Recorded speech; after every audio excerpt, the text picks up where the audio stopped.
लगातार बढ़ रहे कोरोना के मामले। अब तक कोविड के 4,302 केस जो है वो सामने आए हैं। 3,281 लोगों को डिस्चार्ज किया गया। पिछले 24 घंटों में 7 कोविड पॉजिटिव मरीजों की जान गई है। केरल में सबसे ज्यादा 1,373 कोरोना के मरीज। दिल्ली में पिछले 24 घंटों में 1 मरीज की जान चली गई है। दिल्ली में पिछले 24 घंटों में 64 लोग कोरोना पॉजिटिव जो है वो पाए गए हैं। तो बढ़ते मामलों के बीच सबसे ज्यादा जरूरी हो जाता है कि आप लोग सावधान हो जाइए।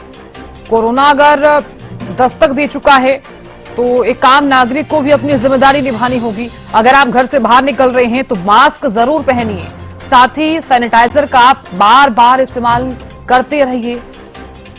जिन भी घरों में छोटे बच्चे हैं उनका विशेष तौर पर ख्याल रखिए, क्योंकि सबसे ज्यादा जरूरी है कि आप अनुशासन का पालन कीजिए।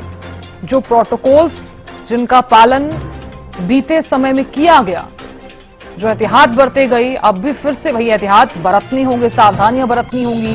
साथ ही साथ अगर आप पब्लिक प्लेस पर जा रहे हैं, सार्वजनिक स्थान पर जा रहे हैं, तो वहां पर भी लोगों से हो सके तो दूरी बनाए रखें।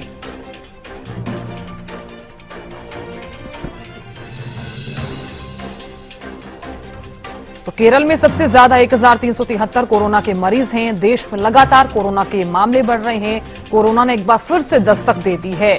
तो ऐसे में आप लोग सतर्क हो जाइए और विशेष तौर पर स्वच्छता का भी आप, साफ सफाई का भी आप ध्यान रखिए। अपने घर को साफ रखिए और साथ ही खाने में भी ऐसी चीजें आप लीजिए और जिससे जो चीजें जो है वो नुकसान ना करें। जितना हो सके सादा भोजन ग्रहण कीजिए। अगर हल्का बुखार या फिर हल्के लक्षण आपको दिखाई देते हैं आपके शरीर में, तो डॉक्टर से आप तुरंत सलाह लीजिए और साथ ही अपना चेकअप आप बार बार करवाते रहिए। हरियाणा न्यूज भी आप लोगों से यही अपील करता है कि कोरोना से बचना है तो खुद को आप सुरक्षित रखिए, अपने परिवार को भी सुरक्षित रखिए।